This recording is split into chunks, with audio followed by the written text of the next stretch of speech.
আসসালামু আলাইকুম। কিছুদিন ধরে একটা জিনিস লক্ষ্য করছি, ওয়েব 3, ব্লকচেইন এগুলো নিয়ে খুব কথা হচ্ছে। বিটকয়েন, ক্রিপ্টোকারেন্সি এগুলো নিয়ে খুব কথা হচ্ছে। এখন এই যে এই কথাগুলো হচ্ছে, একটা পক্ষ খুব চেষ্টা করছে সবাইকে এই ট্রেনিংগুলো দেওয়ার, কারণ একটা নতুন জিনিস বাংলাদেশে যে জিনিসটা হয়, যেটা এসইওর জন্য হয়েছিল, এসইও বলেন, ওয়েব ডেভেলপমেন্ট বলেন, গ্রাফিক্স বলেন, প্রথম প্রথম কিছু ইনস্টিটিউট এরা লাখ লাখ টাকা নিত কোর্সগুলো করানোর জন্য, কারণ কেউ জানতো না এই কোর্সগুলো কতটুকু কী, কীভাবে শেখা যায় এবং কত টাকা আসলে নেওয়াটা ফেয়ার। এখন কথা হচ্ছে, এই ব্লকচেইন, ওয়েব 3 এগুলো যেহেতু নতুন প্রযুক্তি, একটা নতুন টেকনোলজি, এই জন্য আপনাদেরকে বোকা বানানো খুব সহজ। এই চেষ্টাই করে যাচ্ছে। এই জন্য আজকের ভিডিওটা না বানিয়ে পারলাম না। আপনাদেরকে একটা কথা বলি, সেটা হচ্ছে এই যে ওয়েব 3, এইটা কোথায় ইমপ্লিমেন্ট হয়েছে? বিটকয়েনও হয়েছে। ব্লকচেইন কোথায় ইমপ্লিমেন্ট হয়েছে? বিটকয়েন, ক্রিপ্টোকারেন্সিতে হয়েছে। এখন আপনারা প্রথম শেখার কথাটা আসার আগে এই বিটকয়েন, শেষ পর্যন্ত আপনাদেরকে বিটকয়েনের দিকে, ক্রিপ্টোকারেন্সির দিকে নিয়ে যাওয়ার চেষ্টা করা হচ্ছে। এটা এটা যে কতটা খারাপ একটা জিনিস আপনাদের জন্য এই মুহূর্তে যারা বাংলাদেশে আছেন, এইটা আমি একটু বোঝানোর চেষ্টা করি। তারপরে ব্লকচেইন, ওয়েব 3 এটা নিয়ে কথা বলা যাবে। তো এই যে বিটকয়েনটা আমি সবসময় বলি আপনাদেরকে গ্রুপে, আমার ফেসবুক গ্রুপে বলি, আমার ফেসবুক পেজের মধ্যে বলি যে আপনারা বিটকয়েনের মধ্যে যায় না যারা বাংলাদেশে আছেন। বিশেষ করে যারা বাংলাদেশে আছেন, বাংলাদেশের জন্য বিটকয়েন এখনও লিগ্যাল হয়নি।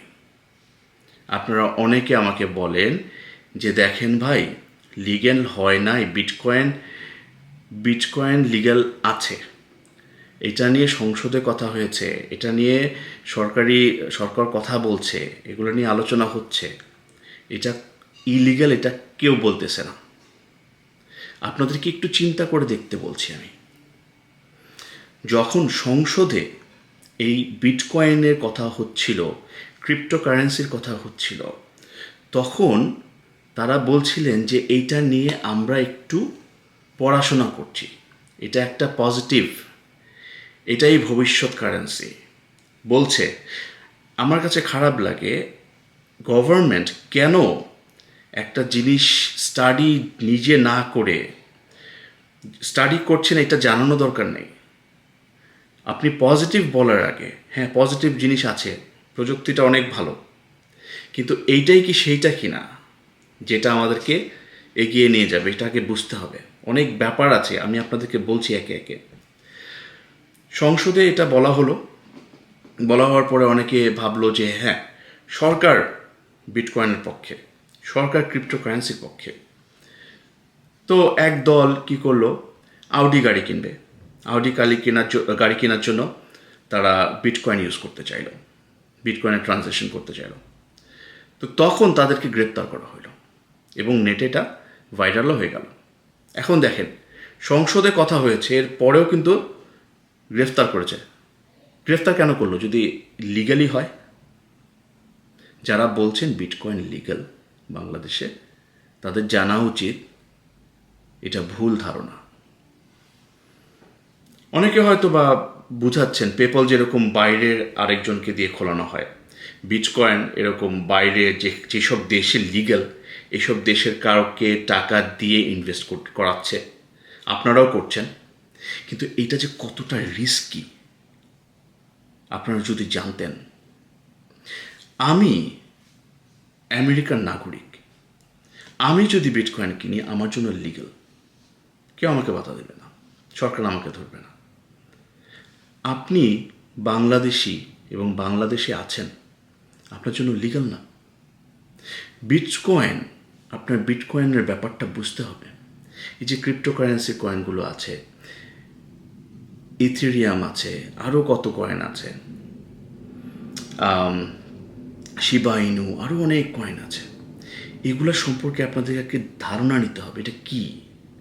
আপনাদের একজন বলল যে আপনি বিটকয়েনের দাম এখন 20,000 আছে, এটা 50,000 চলে গিয়েছিল, এটা একসময় $1,00,000 ক্রস করবে। আপনাদের বলল আর আপনারা বিশ্বাস করলেন। এটার মধ্যে যে কতটা রিস্ক আছে এইটা আপনারা বুঝেন না এখনো। বিটকয়েন যে প্রযুক্তিটা ইউজ করছে এরা ডিসেন্ট্রালাইজ হতে যাচ্ছে, এটা ডিসেন্ট্রালাইজেশন হয়েছে। আপনাকে যদি কেউ প্রশ্ন করে, আমাকে যদি কেউ প্রশ্ন করে যে বিটকয়েনের সার্ভার কোথায়, আমি তো বলতে পারবো না, কারণ বিটকয়েন একটা সার্ভার না, বিটকয়েন অনেক সার্ভার, এটা ডিসেন্ট্রালাইজড। এখন ডিসেন্ট্রালাইজড আপনাদেরকে বুঝতে হবে। ডিসেন্ট্রালাইজেশন যে আমরা বলি Web3, এটা ডিসেন্ট্রালাইজড, এটার মানেটা আপনাকে বুঝতে হবে আগে। এটা বিটকয়েনের কোনো রেগুলেশন নাই। যেই জিনিসের কোনো রেগুলেশন থাকে না সেটা দিয়ে কি হইতে পারে একবার চিন্তা করে দেখেন।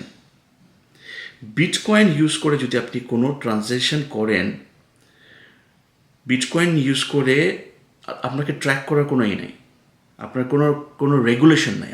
আপনি ইচ্ছা মতো খরচ করতে পারবেন বিটকয়েন দিয়ে, অনেক টাকা ট্রানজ্যাকশন করতে পারবেন, কোনো সমস্যা হবে না আপনার। তো এরকম একটা জিনিস, এইটা যদি এরকম হয়, খুব বড় ধরনের একটা অ্যাটাক হলো, ওইখানের টাকার যোগানটা বিটকয়েনের মাধ্যমে হয়েছে, তখন বিটকয়েন কি বিভিন্ন দেশে, যেসব দেশগুলোতে লিগাল আছে ওগুলোতে ইলিগাল হয়ে যাবে না? একবার চিন্তা করে দেখেন, খুব বড় ধরনের কিছু হইতে পারে এই বিটকয়েন দিয়ে, এই ক্রিপ্টো দিয়ে খুব বড় ধরনের কিছু একটা হতে পারে। কাজেই কেউ আপনাদেরকে বললেই আপনাদের টাকাটা দিয়ে দিয়েন না, খুব সাবধান।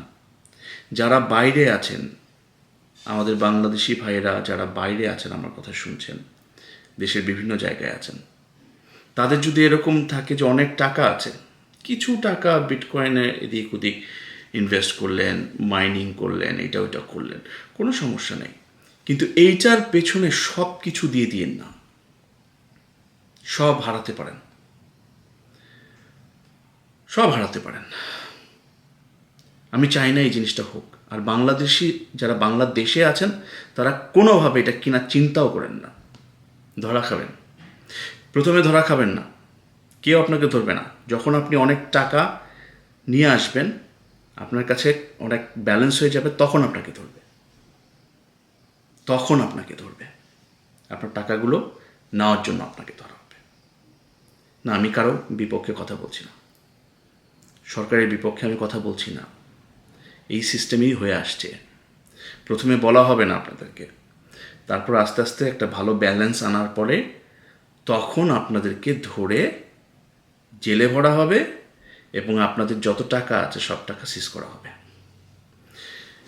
আমি বিটকয়েন নিয়ে ঘাটাঘাটি করি অনেক আগে থেকে, আমি মাইনিং করেছি, আমি বিটকয়েন কিনেছি, আমার জন্য লিগ্যাল, কোনো সমস্যা নেই।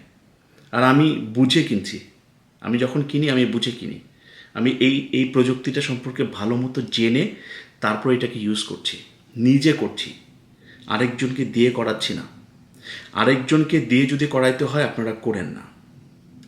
আর একটা জিনিস, আপনাদেরকে অনেকে বলে Web3 এবং ব্লকচেইন টেকনোলজি, এইটা শেখেন।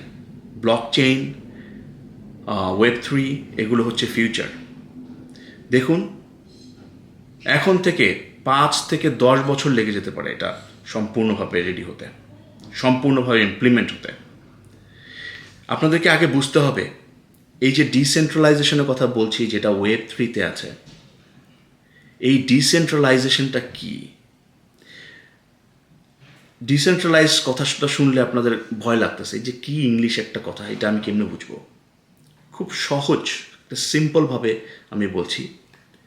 আপনাদের ফেসবুকে অ্যাকাউন্ট আছে, ফেসবুকের একটা সার্ভার আছে, ফেসবুক এখন আপনার সব ইনফরমেশন জানে, আপনার নিজের ইনফরমেশন আপনি প্রাইভেট করে রাখলেও এই ইনফরমেশনগুলো ফেসবুক অন্তত জানে। সো ডিসেন্ট্রালাইজেশনটা একটা ভালো জিনিস, সেটা হচ্ছে আপনার একটা সেন্ট্রাল সার্ভারে ফেসবুকের কাছে আর কিছু থাকবে না, আরেকটা সার্ভার থাকবে, ওইটার ওনারশিপ আপনার কাছে থাকবে। এটা একটা ভালো জিনিস। তার মানে ফেসবুকে অ্যাকাউন্ট খুললেন, ফেসবুক অ্যাকাউন্ট খোলা মানেই তারা আমার ইনফরমেশন সব পেয়ে যাবে তা না, আপনার ইনফরমেশন সব অন্য একটা সার্ভারে। সো এই সেন্ট্রাল একটা সার্ভারে না, আপনার ইনফরমেশন আবার অন্য জায়গায় ডিসেন্ট্রালাইজ করা হলো। এটাই হচ্ছে ডিসেন্ট্রালাইজেশন। তো এখন ডিসেন্ট্রালাইজেশন এইটাই অনেকে বুঝে না, এই জিনিসটাই অনেকে বুঝে না। এটা একটা ভালো প্রযুক্তি, Web3 একটা ভালো দিকে আমাদেরকে নিয়ে যাচ্ছে, কিন্তু Web3 খুব নাম করে আমি আস্তে আস্তে আস্তে আস্তে বিটকয়েনের দিকে নিয়ে গেলাম, ক্রিপ্টোকারেন্সির দিকে নিয়ে গেলাম। ব্লকচেন একটা ভালো প্রযুক্তি, এখন ব্লকচেন আরও অনেক দিকে, অ্যাকাউন্টিংয়ের অনেক দিকে ইমপ্লিমেন্ট হতে পারে, ওগুলোর জন্য ভালো। কিন্তু এইটা বলে আমি আবার বিটকয়েনের দিকে নিয়ে গেলাম, ক্রিপ্টোকারেন্সির দিকে নিয়ে গেলাম আপনাদেরকে, তারপর আপনাদের কাছ থেকে অনেক টাকা হাতানোর ব্যবস্থা করলাম, তাহলে তো হবে না। আপনারা দেখবেন যে ইন্টারনেটে যদি আপনি একটু রিসার্চ করতে যান, এখন পর্যন্ত কেউ Web3 ভালো ডেফিনেশন দিতে পারবে না। কারণ Web3 নিয়ে এখনও অনেকে চিন্তা করছে, অনেকে বোঝার চেষ্টা করছে এটার মধ্যে আসলে কি আছে। এখনও মানে এন্ড হয় নাই, এখনও কেউ বলতে পারবে না যে এটার সম্পূর্ণ জিনিস আপনার কাছে শেয়ার করে দিতে পারবে না। অনেকে বাংলাদেশের অনেক ট্রেনিং সেন্টার আমি দেখছি তাদের লোভনীয় অফার দিচ্ছে যে আপনি এখনই শিখেন, ফিউচারে এত এত জব ক্রিয়েট হতে যাচ্ছে, এইটা হতে যাচ্ছে, ওইটা হতে যাচ্ছে। হ্যাঁ, হতে যাচ্ছে, কিন্তু সাবধান, এত তাড়াতাড়ি দরকার নাই। এখন অনেক টাকা খরচ করতে হবে আপনারা যদি এইসব কোর্স করতে চান। একটু অপেক্ষা করেন, একটু অপেক্ষা করেন। বিটকয়েন যদি বাংলাদেশে লিগ্যাল করা হয়, আমি আপনাদেরকে কথা দিচ্ছি, বিটকয়েন কিভাবে কিনতে হয়, ক্রিপ্টোকারেন্সি কিভাবে কিনতে হয়, আপনাদের ওয়ালেটটা কি, ডিজিটাল যে ওয়ালেট বলি, এই ওয়ালেটটা কি, এটা কিভাবে ইউজ করতে হয়, মাইনিং কিভাবে করতে হয়, এই জিনিসগুলো আমি নিজে আপনাদেরকে ফ্রি শেখাবো। আমি নিজে আপনাদেরকে ফ্রি শেখাবো, আপনাদের কোনো টেনশন নাই। কিন্তু যখন পর্যন্ত লিগ্যাল না হয় আপনারা করবেন না। পেপ্যালের ক্ষেত্রে একই জিনিস আপনারা করছেন। আপনাদের জানা আছে পেপ্যাল লিগ্যাল না, শুধু জুমের মাধ্যমে পেপ্যাল দিয়ে কেউ টাকা পাঠালে আপনাদেরকে পাঠাতে পারেন, কিন্তু আপনি চাইলে পেপ্যালের অ্যাকাউন্ট বাংলাদেশ থেকে ক্রিয়েট করতে পারবেন না। করতে হলে ভেরিফিকেশন যখন হবে, ইনফরমেশন বাইরের আরেকজনের পাঠাইতে হবে, আপনার নিজের নামে করতে পারবেন না, লিগ্যাল না। তবুও আপনারা করছেন। তো আমি আপনাদেরকে অনুরোধ করব, যে কোনো জিনিস যখন লিগ্যাল না, যে যাই বলুক কারো কথা শুনেন না, কারো কথা না শুনে আপনারা একটু শান্ত থাকুন। আর যখন কাজ শিখবেন, এমন কাজ শিখবেন যে কাজটা করতে একটু কষ্ট, ইজি কাজ করে টাকা ইনকাম করার চেষ্টা করেন না। আপনারা অনেকে সিপিএ মার্কেটিং করতে গিয়ে এমন কাজ করেন, ফেক অ্যাকাউন্ট ক্রিয়েট করে, ফেক এইটা ওইটা কত কিছু আপনারা করেন। তো একটু থামুন, একটু বোঝার চেষ্টা করুন ব্যাপারগুলো, তারপরে করুন। তো আজ এই পর্যন্তই। আর আজকের ভিডিওটা বানানোর উদ্দেশ্যই ছিল এই বিটকয়েন, ক্রিপ্টোকারেন্সি, Web3, ব্লকচেইন, এগুলো নিয়ে খুব দেখি কথা হচ্ছে আমার গ্রুপের মধ্যে, একটার পর একটা পোস্ট আসতেছে, আপনাদেরকে বোঝানোর চেষ্টা করতেছে, মানুষ ভিডিও করে বোঝাচ্ছে আপনাদেরকে কোর্স অফার করছে, এখনই শিখেন। প্লিজ এখনই না, আজকে এই পর্যন্তই। পরবর্তী ভিডিওতে অন্য কিছু নিয়ে কথা বলবো, বিটকয়েন নিয়ে আর না। বিটকয়েন নিয়ে আজকেই আমার শেষ ভিডিও না, ইলিগাল থাকা পর্যন্ত, বাংলাদেশে লিগ্যাল না হওয়া পর্যন্ত শেষ ভিডিও। এরপরে যদি না বুঝেন আপনারা, আমি যদি দেখি আমার গ্রুপের অ্যাক্টিভিটিগুলো এখন ওরকম হচ্ছে, আপনারা এখনও আগ্রহ প্রকাশ করছেন, তাহলে আমার আবার আপনাদের কাছে এসে আপনাদের জন্য ভিডিও বানিয়ে বুঝাইতে হবে। আপনারা ভিডিও কমেন্টস করে আমাকে জানান, যদি আমার কথায় ডিসএগ্রি করেন সেটাও জানান, যদি বিশ্বাস হয় আমার কথায় সেটাও জানান। আবার অনুরোধ করব, দূরে থাকুন। যতদিন না পর্যন্ত বিটকয়েন লিগ্যাল হচ্ছে, দূরে থাকুন। আর দেশের বাইরে যারা আছেন, বিটকয়েন কিনতে পারছেন, কিনছেন, নিজে কিনুন। আরেকজনকে টাকা দিয়েন না, বিপদে পড়ে যাবেন। নিজে আগে বুঝুন, তারপরে কিনুন। এতটুকুই বলার ছিল। ধন্যবাদ। সবাই ভালো থাকবেন।